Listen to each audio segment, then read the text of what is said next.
Eu fui criado neste clube a obrigarem-me, a mim não era preciso obrigar-me, mas a indicarem-me, a ensinarem-me a honrar a camisola do Benfica. Por caso contrário, onde é que fica a frase só queremos jogadores que honrem a camisola do Benfica? Porque só queremos os jogadores que queiram representar o Benfica. E esta é a minha política e podem fazer-me o que quiserem, mas no Benfica só estarão jogadores, e isto fala até para a formação do Benfica. Fala até para a formação do Benfica. No Benfica só estarão jogadores que tenham orgulho em representar a camisola do Benfica. E quem não tiver esse orgulho não representa o Benfica. Já algum aqui... Se bem que estes também estão a funcionar bem, verdade? É falta, cara. Olha o Rubeião, não é nada falta. Lá agora. Quem é que marcou?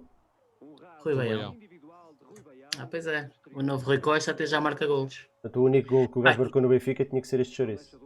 Eu deste jogo lembro-me dos Diabos Vermelhos levantaram tipo frases mesmo muito duras para os jogadores, mas tipo que estes jogadores ficavam marcados na história como os piores de sempre.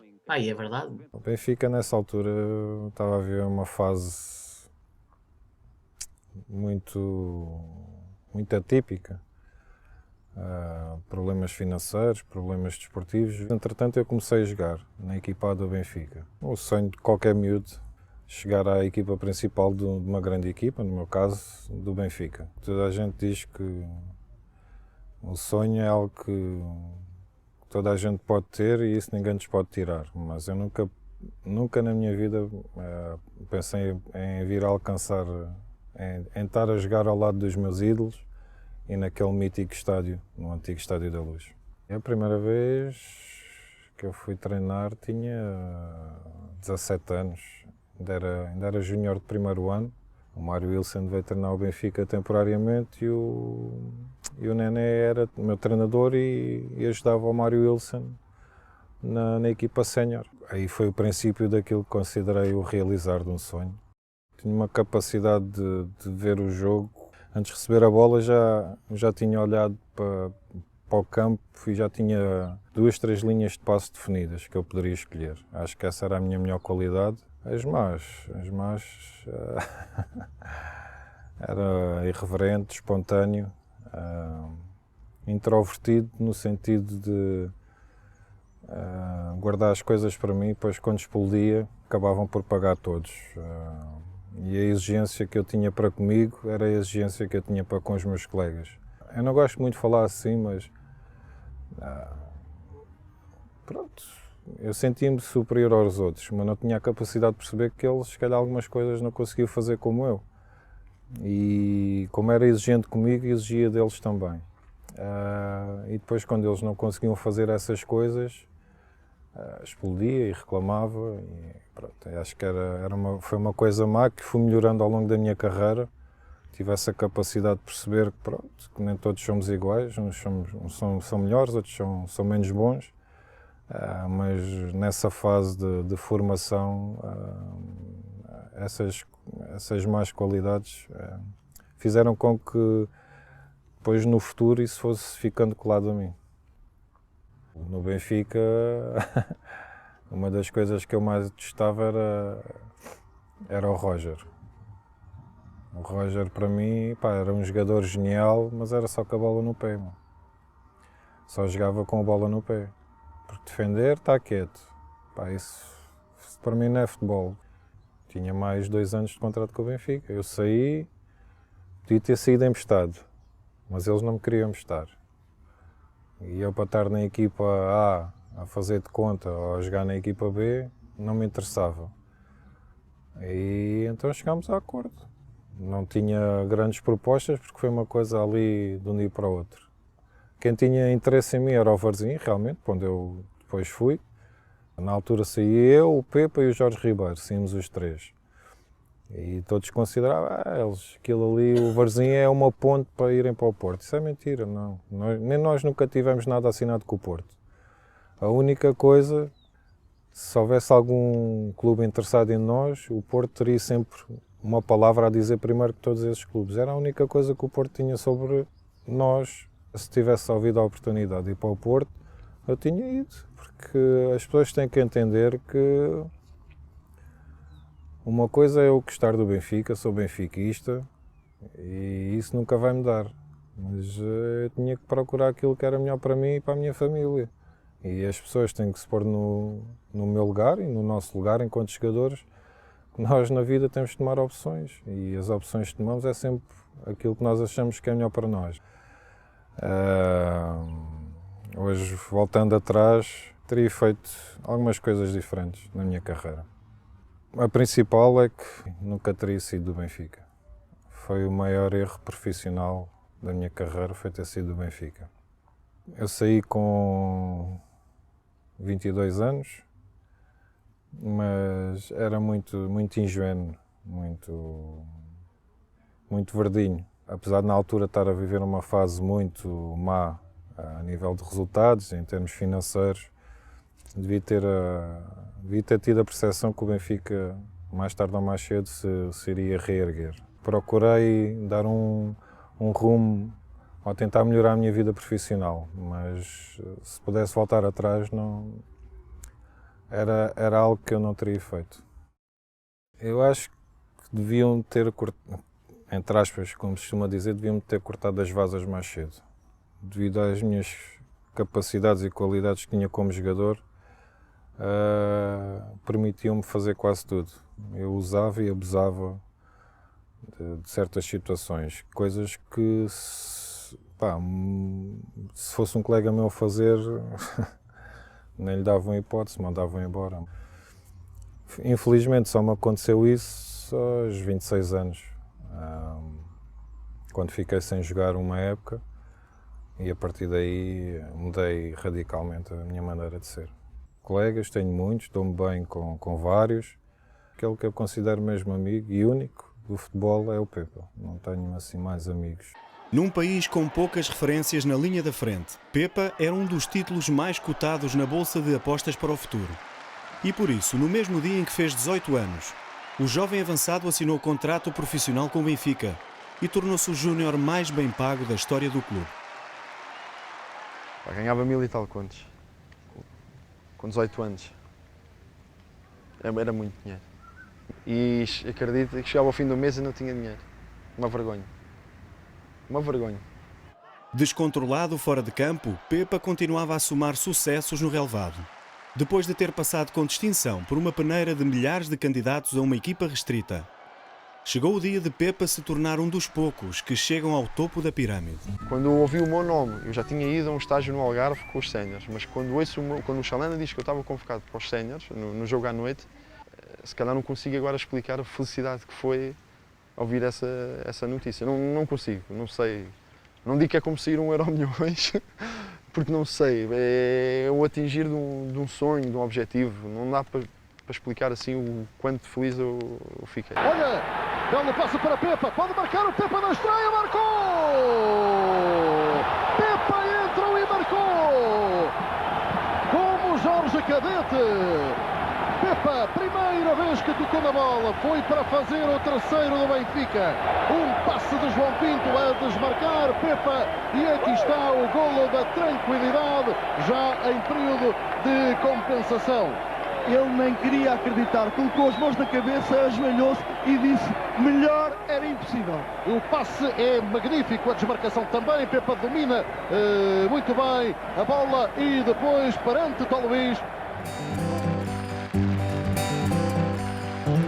Eu entrei, penso, para queimar tempo. Entre sair o Nuno Gomes e eu entrar, pronto, sempre se perde ali alguns segundos. Não sai, aplausos para o Nuno Gomes, o miúdo entra, não entra. E a verdade é que tive a felicidade de... Felicidade ou não, mas isso depois é outra coisa. Se calhar se não tivesse marcado o gol teria sido melhor, mas pronto. Mas passado poucos segundos depois de entrar, pronto, fiz o 3-1. Foi uma história bonita. Foi uma história bonita. Por isso é que se calhar criou tanto impacto.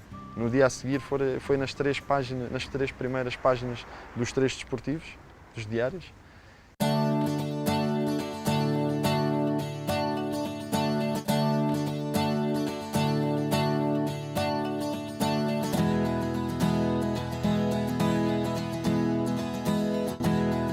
E aí é que começou, se calhar, o problema do mediatismo começou aí.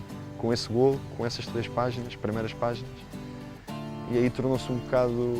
Não estava habituado a isso, miúdo dentro da terra, com objetivos, com sonhos, tudo bem, e se calhar aquilo... Se calhar a expectativa depois ficou muito grande também, admito. Já estavam a comparar ao Eusébio, por amor de Deus, e essas comparações e essas coisas não foram nada benéficas. Quando o Pepa precisava de ser o mais profissional possível, tornou-se um profissional desleixado e desnorteado. Em termos de volume foi pouco, em termos de intensidade foi muita. Ou seja, foi durante ali 1 ano, 2 anos em que eu cometi muitos excessos. Desde boates, clubes de strips e deitar muito tarde, ou praticamente nem deitar, ir a casa mudar de roupa, tratar mal professores, tratar mal colega, coisas muito feias mesmo. Passei ali uma fase muito complicada. Está a camisola que eu me estreiei pelo Benfica. Quando saí do Benfica representei o Varzim. Depois saí do Varzim, fui para o Estrela da Amadora. Entretanto, saí do Estrela, vou representar o Gil Vicente. Depois, como já disse, fiquei farto do frio nortenho e fui para o Celarenga Algarve. Representei o Portimonense 2 épocas, estive com o Diamantino Miranda e depois foi um ano sabático, tive 1 ano sem jogar e foi aí que se deu toda aquela minha mudança a nível pessoal e que depois foi até a final da minha carreira. Foi um ano complicado de gerir, engordei muito, estive quase com 100 quilos e não tinha realmente, acho que já não estava com muitas perspectivas de voltar a jogar. Tenho uma grande estima pessoal pelo presidente do Olhanense, o Sr. Isidoro. Tenho uma grande estima por ele e agradeço-lhe imenso a oportunidade que ele me deu de voltar a jogar. As pessoas, quando eu cheguei lá, nem me reconheciam. Tinha 2 queixos, 3 barrigas. Nem sequer acreditavam que era eu. Estava muito diferente. Foi um início muito complicado. Eu só treinava e depois tinha que fazer um treino à parte especial para perder peso. Não foi fácil. Passei muita fome, era obrigatório, senão não consegui perder peso. Mas foi marcante a todos os níveis, pessoal, profissional. Foi das experiências mais marcantes que eu tive como profissional. Porque a partir daí a minha mentalidade mudou. Eu cheguei lá praticamente com 100 quilos e não fui o jogador que era antigamente, em que para mim tinha que acontecer no dia anterior. O primeiro objetivo para mim era perder o peso, todo tinha mais. Depois, o próximo objetivo que eu tinha era treinar com os meus colegas e começar a fazer parte das opções do treinador. E nós, em termos defensivos, não estávamos tão bem. O Mister Jorge Costa veio falar comigo, devido à minha complexão física, às minhas capacidades técnicas e táticas. Disse: Rui, neste momento, para ti, jogares na tua posição vai ser difícil, porque os colegas que estão na tua posição estão bem, estão a render bem, mas tu com a complexão física que tens, com a formação que tens, com as qualidades que tens, acho que dás um excelente médio defensivo. E eu nem olhei para trás. Disse: tudo bem, conto comigo. E tive ali 2 anos a jogar como médio defensivo, organizador, recuperador de bolas. E foram 2 anos fantásticos. Eu não gosto de menosprezar ou não gosto de pôr ninguém acima de ninguém, mas aqueles 2 anos foram espetaculares e o Jorge Costa com muito respeito que eu tenho por todos os treinadores que tive ao longo da minha carreira, foi o melhor treinador que eu tive. Eu estava com 28 anos e eu acordava todos os dias motivado para ir treinar. Eu não ia para o treino, eu ia motivado para treinar. Eu gostava do treino, gostava de ir treinar. E foi assim ao longo das épocas. Tenho pena que ele ainda não tenha conseguido atingir outro patamar. Acho que tem qualidades para estar a treinar outros clubes noutro patamar. O Jorge Costa decide sair, acabou ali o tempo dele no Olhanense acabou, veio outro treinador, eu acabei contrato também, saí do Olhanense. Acabei por ir para o Fátima, mas eu não me senti motivado. Depois vou para o Pinhal Novense, mas aí recuperei a alegria de jogar. Durante esses anos, da saída do Benfica até o Olhanense, eu única e simplesmente eu joguei por dinheiro. Mais nada. É verdade, é nu e cru como esta. Eu só queria fazer contratos melhor. Não pensava em desfrutar do jogo. As pessoas às vezes olham para mim e pensam que eu sou arrogante. Porque eu não dou asa a muitas coisas, não dou asa a muita conversa, sou uma pessoa muito calada e as pessoas veem nisso como, se calhar, um ato de arrogância. Eu não sou arrogante, não. É a minha maneira de ser.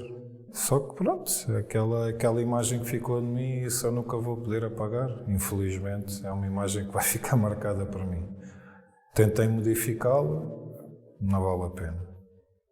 Deixei de jogar porque, infelizmente, senti-me mal durante um jogo. Fomos jogar a Montemor, estava praticamente no fim do jogo, estava aí nos 80 e tal minutos. E o treinador tinha acabado de fazer a última substituição e eu vou ter com ele nisso. Eu não me estou a sentir bem, estou a sentir umas batidas todas irregulares, eu não consigo continuar a jogar.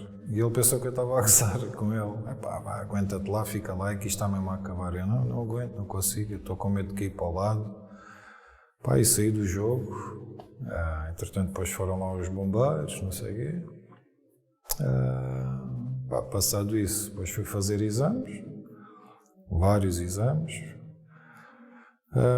e acusou umas anomalias, umas arritmias. Fui a um cardiologista conceituado, e ele não me obrigou a desistir. Eu desisti porque acabei a minha carreira porque quis. Ele me disse, não, tu estás proibido de jogar futebol. Ele não me proibiu. Simplesmente disse que os episódios que eu tive poderiam acontecer mais vezes. E na altura já estava a treinar, já era jogador-treinador, jogava nos séniores e estava a treinar a equipa de iniciados. Foi uma decisão fácil no sentido porque o que eu pensei, vou arriscar a minha vida, depois de casos como o Fer, como o Bruno Baião, não havia outra decisão a tomar. E foi difícil porque deixei de fazer aquilo que eu mais gosto de uma maneira que eu não queria. Não queria acabar a minha carreira de uma maneira normal. Olha, esta época é a última, acabou-se. Não, aquilo eu costumo dizer foi tipo como a gente tem uma ferida e depois temos que arrancar o penso às vezes. E aquilo foi bem assim, foi-me arrancado de repente. O futebol foi-me arrancado de repente da minha vida. Isto é só um exemplo. Vou no Colombo, sozinho, tranquilo da vida, não conheço as pessoas e há uma pessoa que me aborda. Então, Pedro, estás bom e tal, tudo bem. E sem querer já estamos a beber um café, e sem querer já trocamos número, e sem querer já combinamos e beber um copo não sei onde estão outras pessoas. E é tudo assim tão fácil, uma coisa tão inocente. E quando dou por ela, estou a pagar jantares a 4, 5, 6 pessoas, a pagar bebidas brancas, não é? Garrafas de whiskies e disto e daquilo, e licores disto e daquilo, e champanhes, isto. a 4 ou 5 pessoas. Eu achava-me o rei do universo, que era tudo meu, que isto era tudo fácil, que temos trânsito e os carros abrem todos para passar, que era tudo fácil, tudo. Não faltava dinheiro, não faltavam mulheres, não faltava nada. Aquilo era uma festa. Tinha garrafas em tudo que era casas em Lisboa, das melhores casas de Lisboa, tinha garrafas para mim e para os amigos que vinham atrás. Amigos, os tais amigos da onça, do oportunismo, amigos que apareciam de repente. E eu pensava, pá, gostam muito de mim. Assim, o Benfica, eu penso que tentou retificar isso. Houve um pontapé no cu, fui tipo empurrado por empréstimo para a Bélgica, do estilo. Tu estás a ter aqui uma vida fora do normal e vais ter um castigo. Vais para a Bélgica, vais levar aqui um chazinho, vais ali para a Bélgica, para o Lierse, e ali vais ficar sem isto tudo. Estás aqui agora, pensas que és o dono de Lisboa e vais levar ali um chá do caraças, com neve, com frio, caraças, e vais levar ali um tratamento que vens tratadinho. Foi a pior emenda que o seguinte.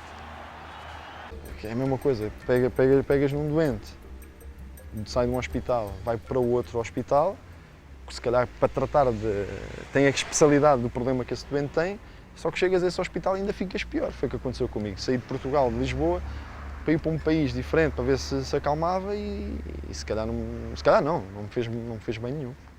Antes pelo contrário. Ter saído do Benfica foi, em termos desportivos, foi o maior erro da minha vida.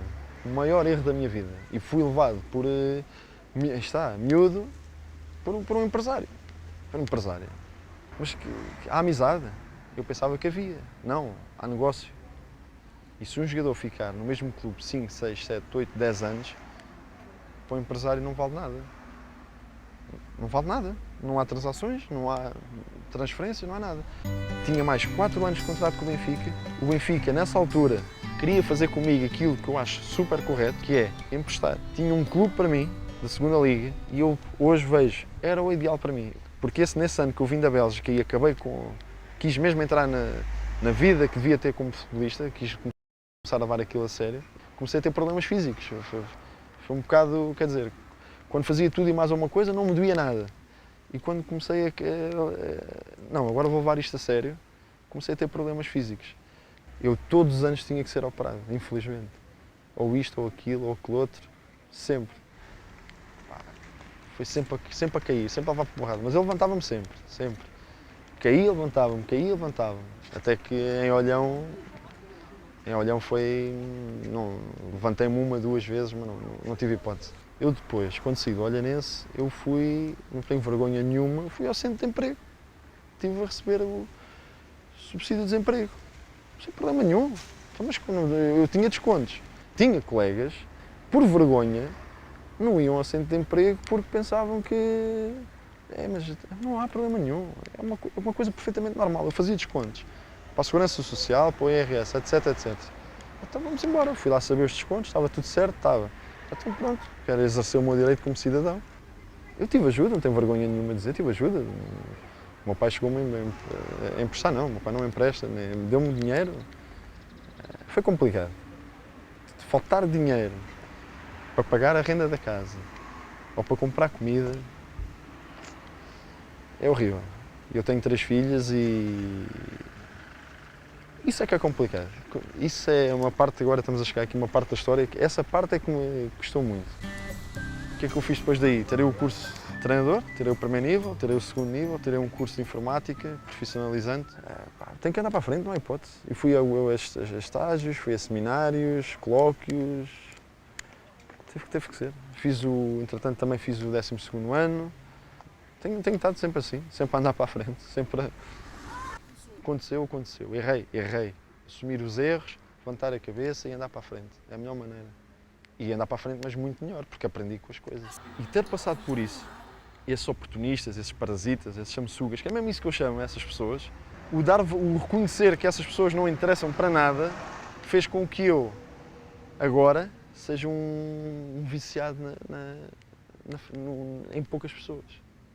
Chamo família, que é o mais importante que há. Não há nada mais importante que aquele círculo que nós temos à nossa volta, que é a nossa família. O que é que isto me quer dizer? Isto é voltar atrás. Infelizmente agora já não estou a treinar, Mas pronto, como podem ver, eu é que fazia os meus treinos. Agora há programas, mas eu gosto mais de... Eu é que fazia os meus treinos, desenhava aquilo que queria fazer. Tenho o segundo nível, tirei o segundo nível na Associação de Futebol de Setúbal. Quando ainda treinava e jogava, treinei os iniciados. Depois, no segundo ano, treinei juvenis. Eu se voltasse a treinar agora, só voltaria a treinar uma equipa sénior. Mas é uma coisa que eu sinto falta. Sinto falta. Este bichinho nunca morre, por muito que nós queiramos e por muito que eu me tente desligar, ele está cá sempre. Pronto, às vezes adormece, mas nunca morre. Não me via fazer outra coisa senão estar ligado ao futebol. Mas neste momento, e desde há uns anos para cá, eu desliguei-me quase totalmente do futebol. O futebol foi-me cansando. Não foi o futebol, foi as pessoas no futebol. O futebol não tem culpa. Quem tem culpa são as pessoas que passam por ele. Para o bom e para o mau. Há tanta discórdia, há tanta discussão em volta do futebol português. Sempre, se voltasse ao futebol, e gostava de voltar, mas só nessa parte, como treinador de uma equipa sénior, ou entrar como diretor desportivo para uma equipa, porque aquilo que eu aprendi na minha carreira dá-me qualificações para tal. Enquanto não acontecer qualquer coisa, eu vou ficando como espectador.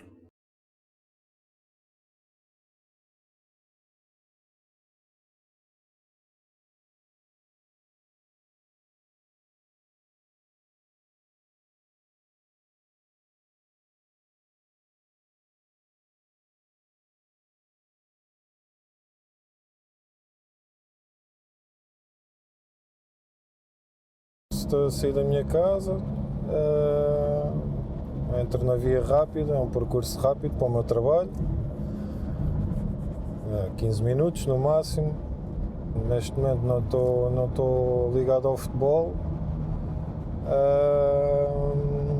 e tive que seguir por outro caminho. O outro caminho surgiu esta oportunidade e esta oportunidade, pronto.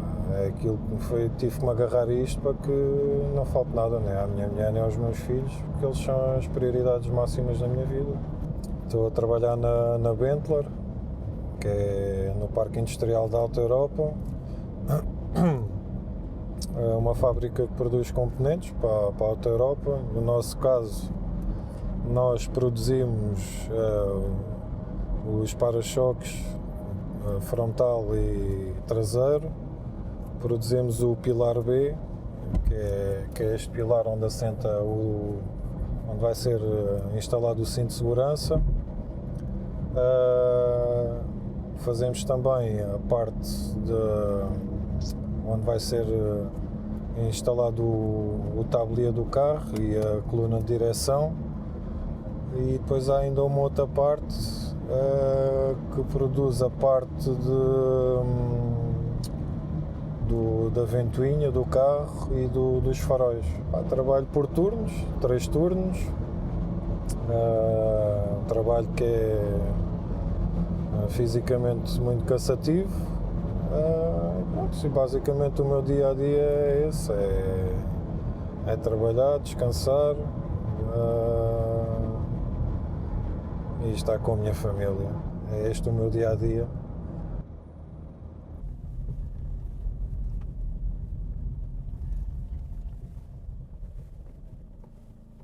15 minutos rápidos, que depois vão ser 8 longas horas de trabalho extenuante, cansativo. Mas é assim, é o meu dia-a-dia. Estou longe do futebol, mas espero regressar em breve. É isso que eu gostava. O bichinho não morreu, apenas adormeceu. E espero que haja uma oportunidade em breve para que eu possa voltar àquilo que sempre gostei de fazer. E agora é dar o corpo ao trabalho. como costuma dizer.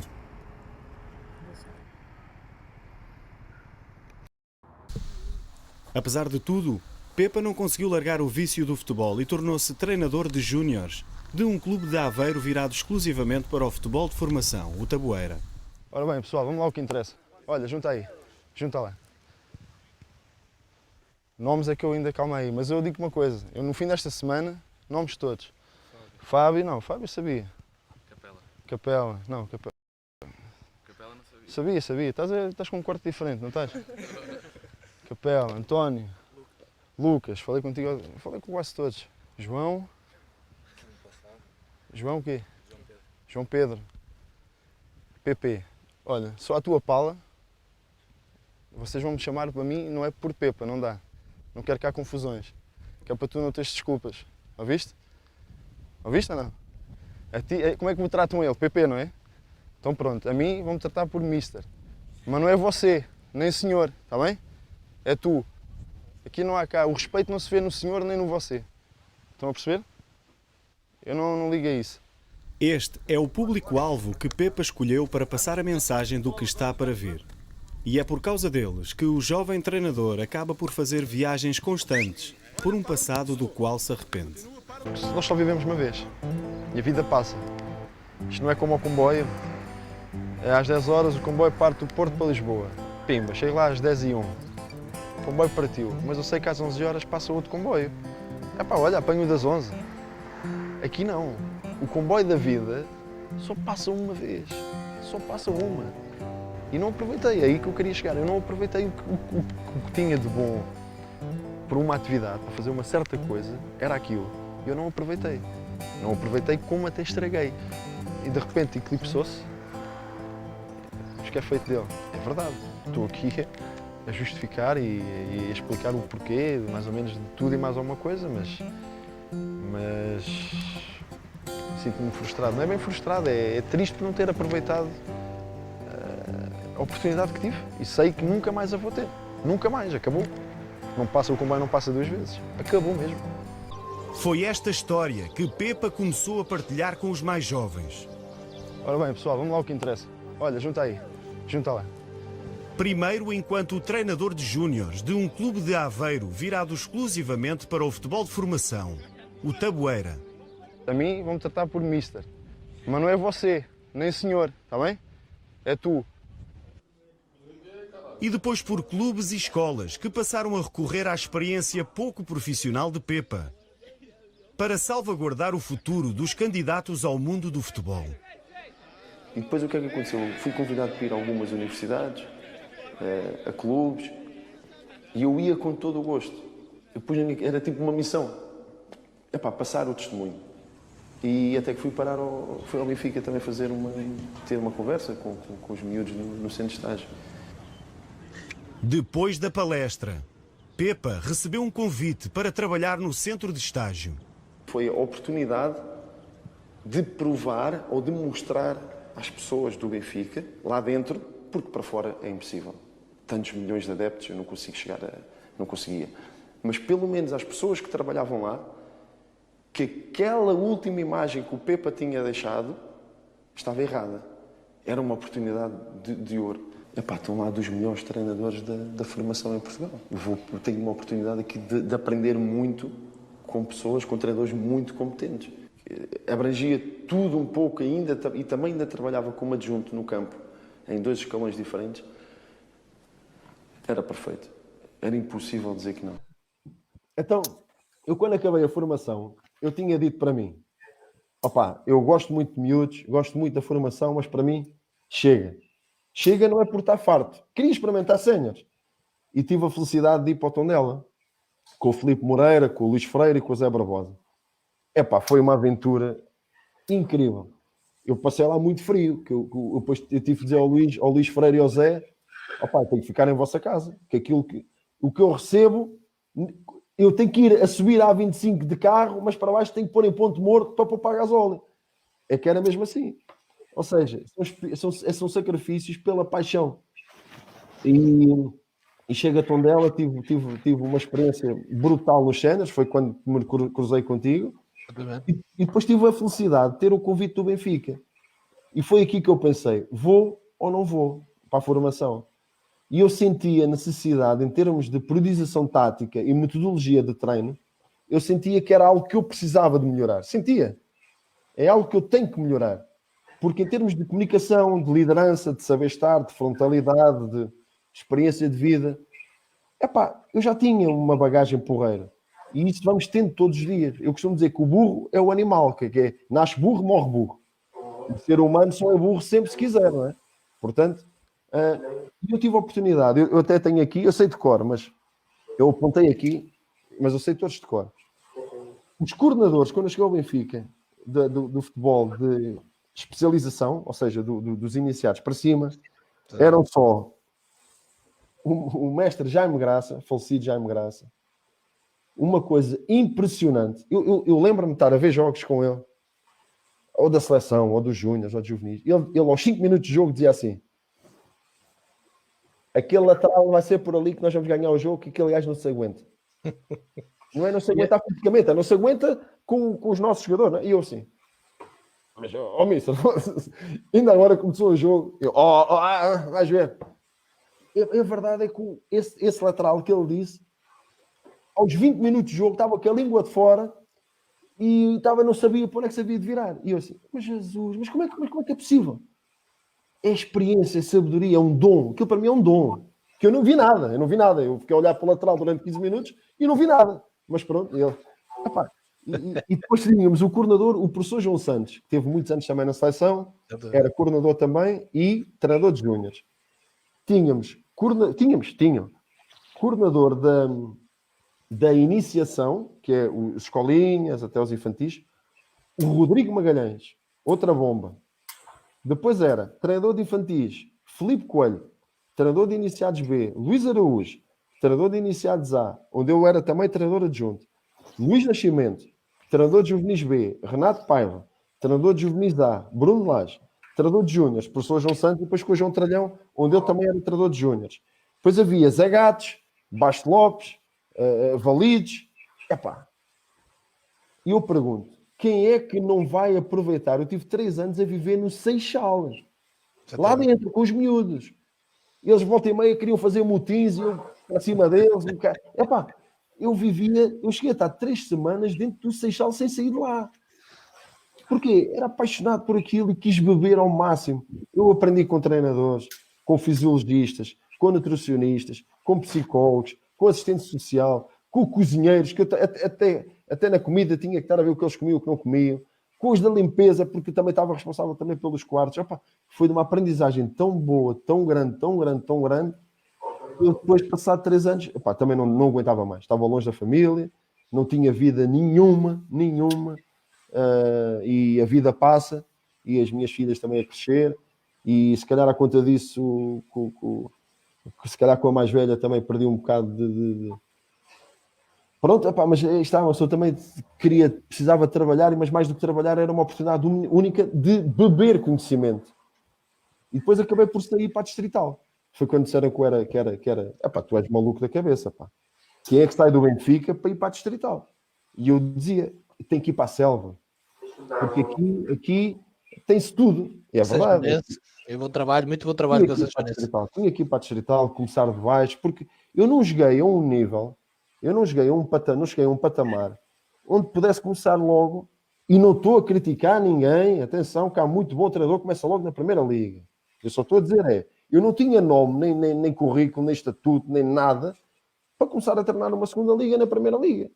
O Pepa jogou, teve muitas lesões, eu fui 9 vezes operado, mas não atingiu um patamar assim tão grande ao ponto de poder começar um nível alto.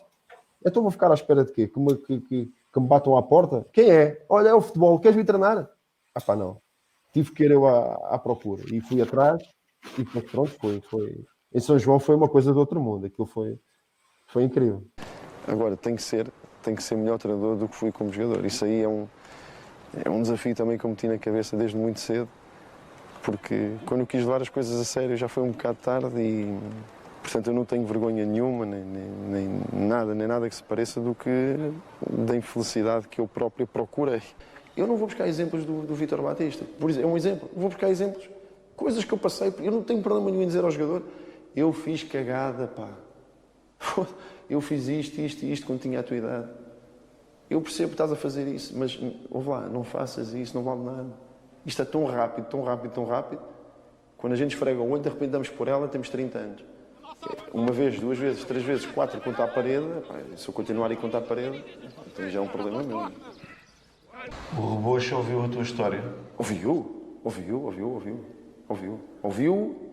assim, olhos nos olhos, ouviu. Ele foi como um exemplo para nós do caminho que não se deve seguir enquanto jogador de futebol. Ao fim e ao cabo, é como um pai para nós lá dentro do centro de estágio, porque se precisamos de alguma coisa, vamos recorrer a ele. Pedro Rebocho, 21 anos, jogador do Benfica emprestado ao Moreirense. Ainda não tinha encontrado as rimas certas quando se cruzou com uma espécie de tutor da formação do Benfica no Seixal. Eu tenho uma letra que fala sobre sacrifícios e acho que tem um pouco a ver com isso, não sei. Tem que ouvir essa. Contra a maré. Contra a maré? Estou curioso para ver o Rebocho a cantar contra a maré. Mas ele faz gestos também, não? A minha essência desde miúdo é o trabalho, isso é notório, com consciência e atitude, espalho o meu eu sem acessório, prematuro, inocente e um futuro contraditório, na esperança de ser o tal a conquistar o ilusório. Acho que tem um bocado a ver comigo e com ele, não é? O facto de eu ter feito sacrifícios para chegar onde cheguei, também tem um pouco a ver com o Pepa, por isso é que eu rimei esta letra. Do Benfica para a Distrital. Nenhum treinador vai da Distrital para a Primeira Liga, Pepa, esquece. Ah, não. Epá, pronto. Então há de haver um primo, há de haver alguém que há de conseguir. Ok, Ernesto, wide! Não sei quanto tempo vai demorar, mas eu vou atrás disso. Vou estipular aqui o máximo de 10 a 15 anos no máximo. Mas vou apostar tudo durante 10, 15 anos, vou acreditar que vou chegar lá acima. Opa, que falta é esta? Ei! Quanto é que foste ganhar para essa jornada? 500 euros. Mas eu gastava 300 euros em gasoleta. Mas pronto, eles não têm culpa de eu morar longe, não. Ou seja, foste ganhar nem metade daquilo que ganhavas no Benfica? Sim, para não estar a falar de quanto ganhava no Benfica, mas... Ficava abaixo disso? Nem metade. Bate sem problema lá. Está muito vento. Bate sem problema na baliza. Boa bola. Isso? Está bem? Tinha um sonho de ser profissional de futebol como treinador. Como fui como jogador, atingir esse patamar como treinador. Agora, se na altura, com 28 anos, achava que era possível chegar à Primeira Liga, chegar tão cedo, se calhar não estava naquela altura presente que fosse tão possível isso acontecer de uma forma tão rápida. Em São João ligaram uma vez, e ligaram. A pessoa não me conhecia, senão se calhar punha-se a jeito. Então não é que tem a lata, sem me conhecer de lado nenhum. Mister, temos aqui 2 jogadores para pôr aí. Mas quem fala? Sou tal e tal. Olha, é 1000 euros para o clube e 1000 euros para si. O quê? Pronto, não posso dizer o que é que disse, porque estamos a ser gravados. Rasguei-o todo e disse, olha, você só porque você não me conhece.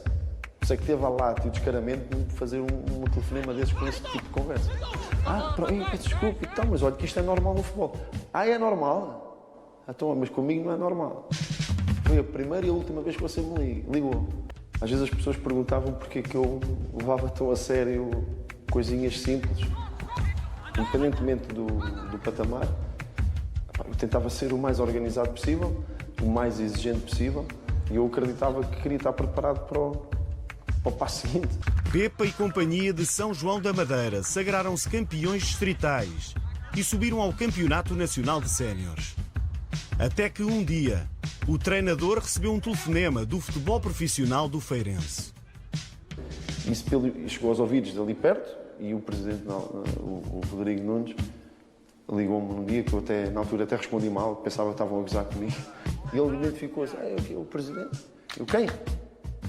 O Rodrigo Nunes. Eu, o que é que está aí a falar? Vai estar a gozar com o que é que é?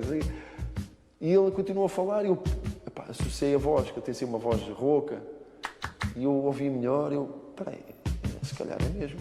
Mas ouvi, olha. A 8 jornadas do final do campeonato e depois da derrota caseira frente ao Friamundo, Pepa foi despedido e deixou o Feirense no 5º lugar da segunda Liga. Fiquei muito magoado. Fiquei de rastros ali durante 2, 3 dias. Fiquei mesmo, por não estar à espera, fiquei parvo para a vida. Mas depois de passar aqueles 2, 3 dias, mas eu estou grato ao homem. E estou a falar do fundo do coração, porque se ele não me dá uma oportunidade de ir treinar na segunda Liga, eu não estava aqui hoje. Sim, é bem frustrado, é triste não ter aproveitado. E não aproveitei, é aí que eu queria chegar. Eu não aproveitei o que tinha de bom para uma atividade, para fazer uma certa coisa, era aquilo. Eu não aproveitei. Não aproveitei como até estraguei. E de repente eclipsou-se. Acho que é feito dele. É verdade. Estou aqui a justificar e a explicar o porquê, mais ou menos de tudo e mais alguma coisa, mas sinto-me frustrado. Não é bem frustrado, é triste por não ter aproveitado a oportunidade que tive. E sei que nunca mais a vou ter. Nunca mais, acabou. Não passa o comboio, não passa 2 vezes. Acabou mesmo. Aconteceu. Errei. Assumir os erros, levantar a cabeça e andar para a frente. É a melhor maneira. Contada em 3 tempos, a história de Pepa parece simples, mais uma. A história típica da promessa que resulta numa mão cheia de nada. Mas é preciso largar o passado e mergulhar no presente. Fecha, Jander! Para perceber como é que um miúdo irresponsável deitou fora um dos futuros mais promissores do futebol português para se transformar no treinador mais novo da Primeira Liga. Eu fui criado neste clube a obrigarem-me, a mim não era preciso obrigar-me, mas a indicarem-me, a ensinarem-me a honrar a camisola do Benfica. Por caso contrário, onde é que fica a frase só queremos jogadores que honrem a camisola do Benfica? Porque só queremos os jogadores que queiram representar o Benfica. E esta é a minha política e podem fazer-me o que quiserem, mas no Benfica só estarão jogadores, e isto fala até para a formação do Benfica. No Benfica só estarão jogadores que tenham orgulho em representar a camisola do Benfica. E quem não tiver esse orgulho não representa o Benfica. A minha essência desde miúdo é o trabalho e isso é notório, com consciência e atitude, espalho o meu eu sem acessório, prematuro, inocente e um futuro contraditório, na esperança de ser o tal a conquistar o ilusório.